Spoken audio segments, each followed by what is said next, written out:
बच्चों, आज हम बात करेंगे कविता बनारस की। ये कविता 12वीं कक्षा की कविता है। तो आइए समझते हैं क्या है कविता बनारस।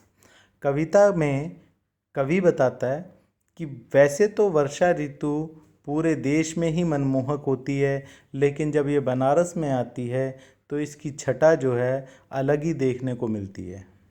सबसे पहले कवि बताता है कि वर्षा ऋतु आने से कुछ देर पहले, कुछ समय पहले बादल घुमड़ घुमड़ कर बनारस के अंदर पहुंच जाते हैं। चारों तरफ धूल भरी आंधी चलने लगती है, जिससे लोगों के दांत किसकिसाने लगते हैं, क्योंकि उनकी मिट्टी लोगों के मुंह में आती है, जिससे उनके दांत किसकिसाने लगते हैं। लेखक बताता है कि मंदिर पर बैठे हुए कटोरे चमकने लगते हैं। यानी कि मंदिर के ऊपर आपने देखा होगा, बनारस में मंदिर बहुत सारे हैं, वहाँ बहुत सारे भिखारी होते हैं जिनके हाथों में कटोरे होते हैं। वर्षा ऋतु में उनके कटोरे चमकने लगते हैं, क्योंकि जब बारिश की बूंदें पड़ती हैं तो कटोरे धुल जाते हैं।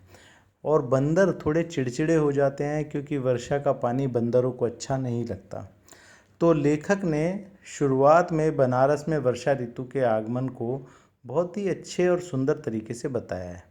एक बार फिर बताने की कोशिश करता हूँ कि किस तरह लेखक कहता है कि वर्षा ऋतु जब बनारस में आती है तो धूल भरी आंधी चलने लगती है, दांत किसकिसाने लगते हैं, जो भिखारी मंदिरों की पौड़ी पर बैठे हैं उनके कटोरे चमकने लगते हैं, बंदर चिड़चिड़े हो जाते हैं।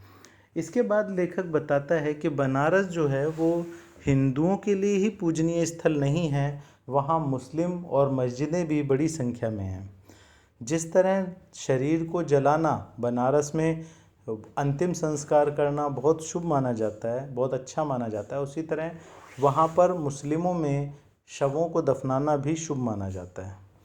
बच्चों, लेखक बताता है कि बनारस में सुबह सुबह शंखों की आवाज़ भी सुनाई देती है और मस्जिदों से अजान की आवाज़ भी सुनाई देती है। बनारस में शवों को जलाया भी जाता है और शवों को दफनाया भी जाता है। बनारस में सब कुछ है, सभी कुछ समाया हुआ है।